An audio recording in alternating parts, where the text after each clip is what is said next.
Hello dear learners. Welcome to the Swayam MOOC course on Geography of Health and Well-being. Today we will learn about climate change and its impact on human health. The objective of the module is to understand the multiple trajectories between climate change and human health. After the completion of this module, you will be able to understand the concept of climate change, get an insight on direct and indirect relationships between climate change and human health, and be able to highlight the magnitude of challenges it has on health and well-being. We begin with the question, what is climate change and why is it important? Is it the first time that this phenomena is being experienced on the planet Earth, or our ancestors have encountered it? If yes, what is new now and why should we be so concerned? Then we move on to the direct and indirect impacts of this climate change on human health, including some case studies from across the globe. Climate is the weather condition prevailing in an area in general or over a very long period. A region's weather patterns that may change from hour to hour, day to day, month to month, usually are tracked for at least 30 years to understand climate.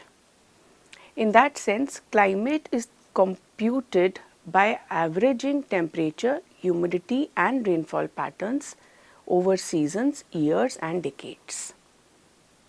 While weather is limited to small area and short time, climate is understood for larger area and for a longer duration. Different parts of the world have different climates. Some parts of the world are hot and humid every day, that is in equatorial regions. Others are cold and snow covered in most of the year, such as frigid zone or polar regions. Between the icy poles and steamy tropics are many climates that contribute to Earth's biodiversity and geologic history. To understand the importance of climate, let us see a small video in the link. This spider monkey is an unwitting climate activist. Large fruit eaters such as this one spread the seeds of tropical hardwood trees in their dung, helping to build up forests which absorb carbon dioxide from the atmosphere. And this is just one of perhaps millions of interactions that guarantee a healthy and functioning planet.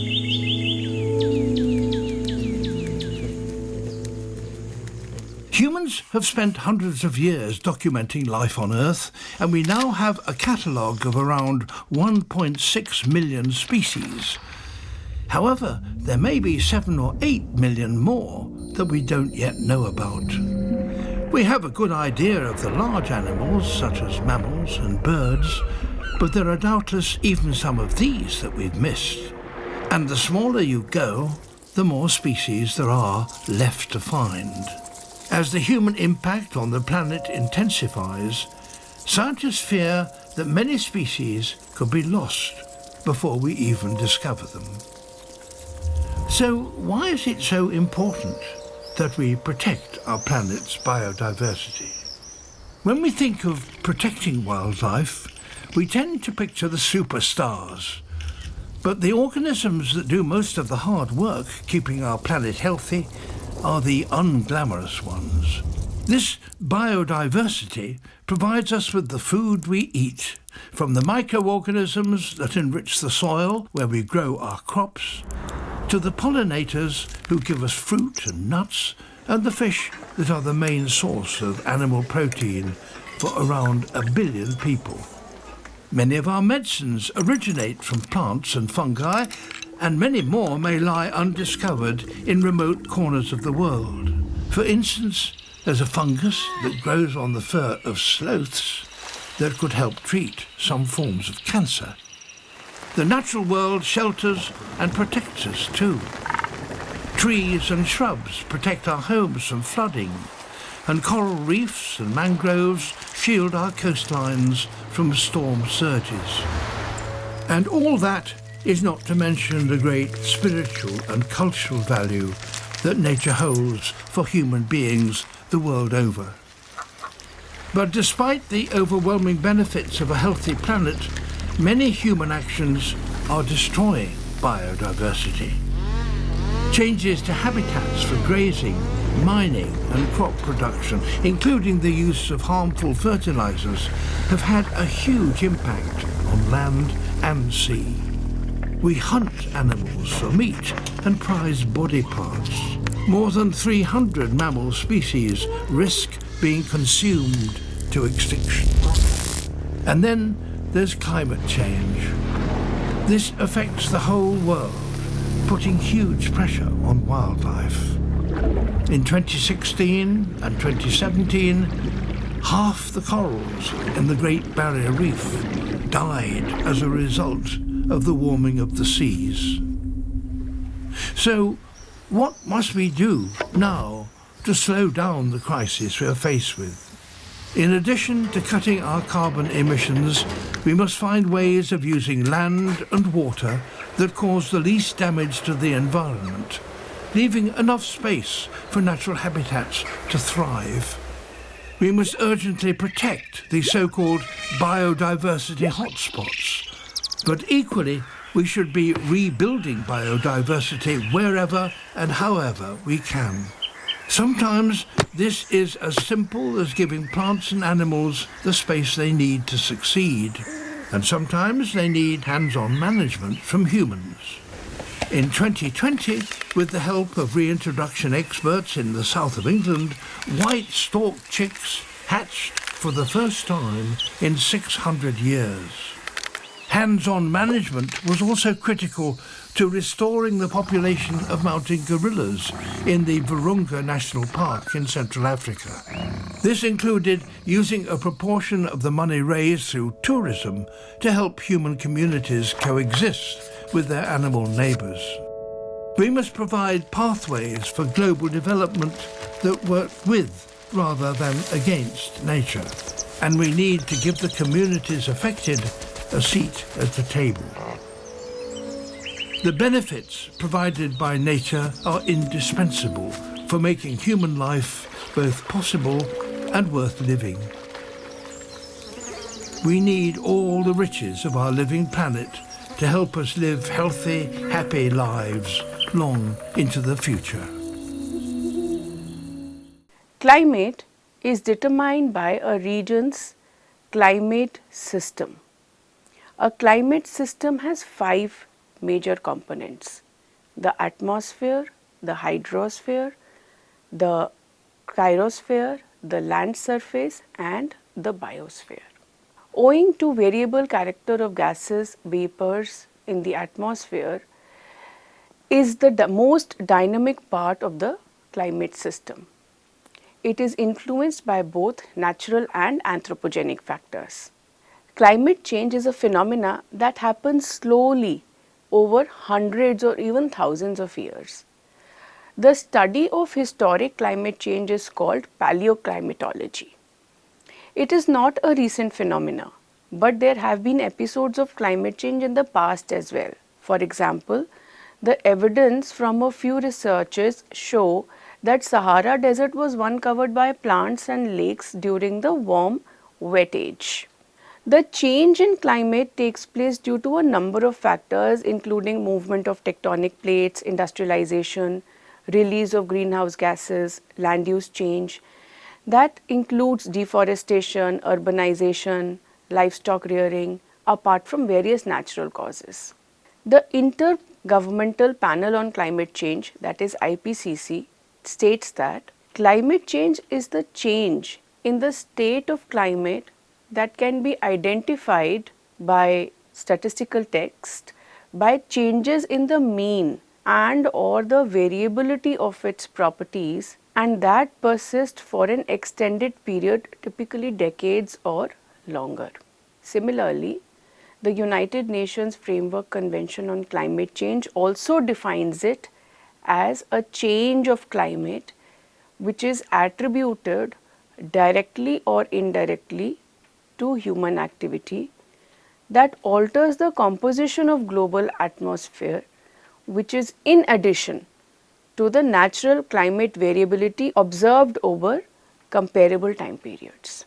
The important question here to ask oneself is that if climate change is not a recent phenomenon, then why is it so significant? The answer lies in the diagram below. Yes, the planet has gone through episodes of warming and cooling, but these have been a very slow process. The present change is triggered by human actions, so much so that it has steepened the rate of global averages and that are changing to the extent which are visible now. The effects of this change is visible in terms of extreme rain, cooling, heating, etc. With this background, let us discuss the impact of this change on human health.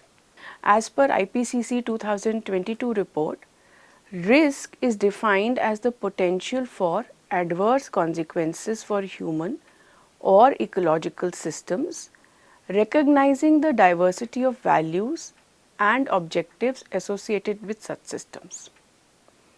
It identifies 127 types of risks that can emerge from climate change. These are mentioned in blue color. And vulnerability shown in orange, or exposure in the diagram on the left. Here we can see that interlinkages of climate change, human society and ecosystem that propels the risk. Climate change impacts both human beings and ecosystem. Climate change on one hand increases the losses and damages, and on the other hand limits the adaptation capacity for both human society and ecosystem. Additionally, all the three components are closely interlinked with each other. Human society causes climate change, and climate change through hazards and exposure and vulnerability generates impacts and risk that surpasses the limit to adaptation and results in further losses and damages. The human beings may adapt or maladapt or try to mitigate the negative impacts of the climate change while also intensifying it by increased greenhouse gases, by changes in land use, land cover and other anthropogenic activities, while the ecosystem tries to maintain a balance through adaptation and mitigation. At the same time, human beings may focus on conservation practices such as ecosystem provides livelihood and economic services for growth and development. Here adaptation plays a key role in reducing exposure and vulnerability to climate change, while maladaptation may lead to increased risk of adverse effects of these outcomes, including illness, diseases and death. With urgent and timely action, we can aim climate resilient development that can be seen on the diagram on the right, thereby reducing the negative impacts of climate change by fostering equity and justice. Now let us discuss the direct impacts of climate change. There have been several attempts to unearth the complex interlinkages between these two components. The direct impacts include 1. Changes in temperature that may be extreme heat or cold, very heavy or no rain, changes in wind pattern, precipitation and associated disasters. Second, the agricultural sector is dependent heavily on nature's blessing of adequate temperature, humidity and rain. Changes in climate will reduce or impact the agricultural productivity, posing a challenge to food security. Additionally, chemical and biological contamination may pose health challenges. Thirdly, infectious and waterborne diseases may spike through changes in the water cycle and the pattern of rainfall. Here is a schematic diagram by Michael, where he shows the main pathways by which climate change can affect population health in both adverse and positive effects. The environmental effects of climate change are visible on extreme weather, ecosystem, sea level rise and environmental degradation. Depending upon the level of adaptation, that is a form of primary prevention, the health effects will vary. Health effects impacts may range from malnutrition, foodborne diseases, injury, cardiovascular, respiratory and other diseases, mental disorder, vector-borne and infectious diseases, and of course death or mortality.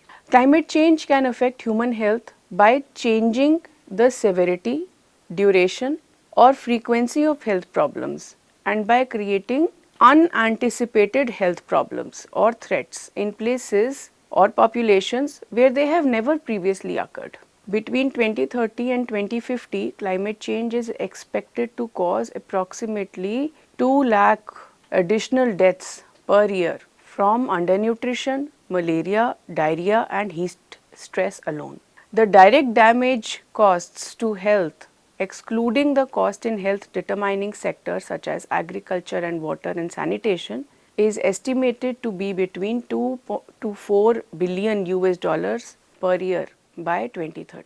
We can discuss in detail the temperature related impacts. First is the extreme weather events in the recent past have increased in frequency and severity, leading to thermal stress, microbial proliferation, loss of livelihood, displacement and wide range of adverse impacts. The incidences of heat waves have become more frequent, having longer duration in summer while making winters less severe in many countries. The adaptation responses such as use of air conditioners reduce the projected increase in death from extreme heat but also contribute to greenhouse gases, thereby intensifying the temperature increase, and urban areas particularly are warmer because of formation of urban heat islands. Detailed account of this phenomena and its impact will be discussed in the next module. Warming also leads to changes in pattern and timing of vector-borne diseases and allergens. It triggers the melting of glaciers and sea level rise, again leading to disasters such as gulfs, storm surges and landslides. As a result, excessive heat can cause a host of adverse health effects including heat cramps, heat edema, heat syncope, that is fainting, heat exhaustion and life-threatening heat stroke. Additionally, a number of chronic medical conditions can increase heat stress and associated illness, which is obesity, vascular diseases, hyperthyroidism, diabetes, breathing problem, skin diseases and psychiatric problems. A number of indirect effects of increasing temperature may be listed to include social isolation and the use of drugs to treat depression, high blood pressure or insomnia.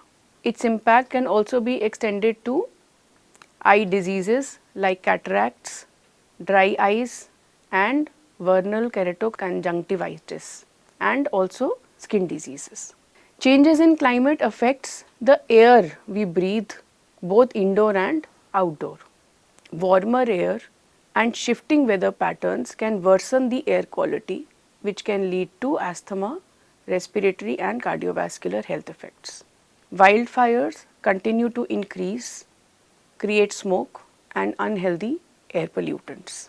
Scientists project that warmer temperatures will increase the frequency of days with unhealthy levels of ground level ozone, a harmful air pollutant.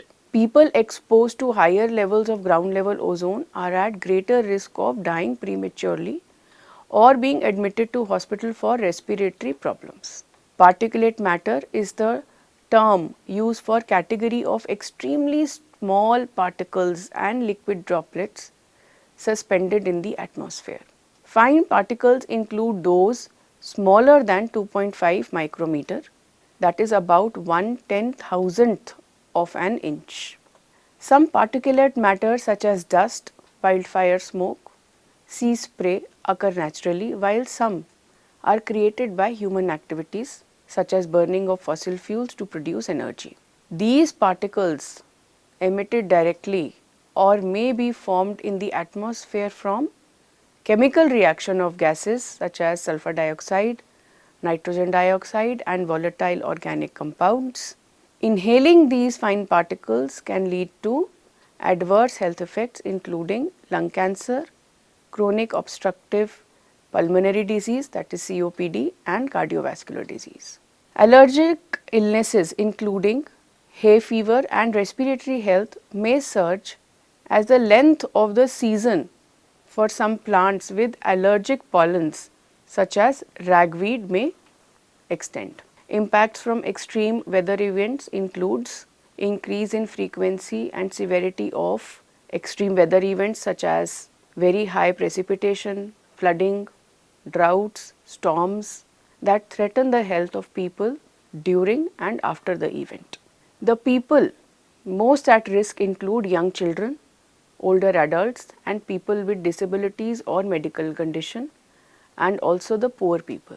Climate change is expected to increase the global burden of infectious diseases, diarrheal diseases and cholera, which is caused by changes in temperature and humidity. Extreme events can affect human health in a number of ways by reducing the availability of safe drinking water, disrupting communication and transportation, food insecurity, unapproachability to healthcare services, displacement and injury, and creating or worsening mental health impacts such as depression and post-traumatic stress disorder.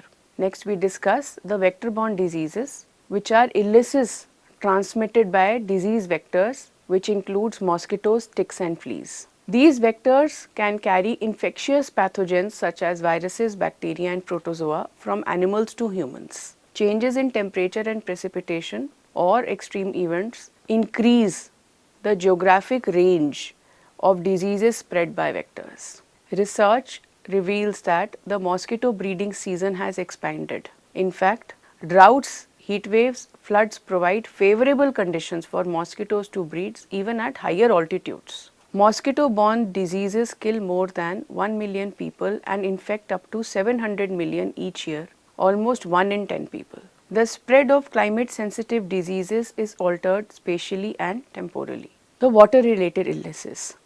Due to heavy rainfall, cloudburst, flash flooding and increased runoff, health effects including gastrointestinal illness such as diarrhea, effects on body's nervous and respiratory system, or liver and kidney damage can be seen. The WHO data indicates 2 billion people lack safe drinking water and millions affected by hydrological disasters. Food safety and nutrition is another impact of climate change indirectly, although around 600 million people suffer from foodborne illness annually.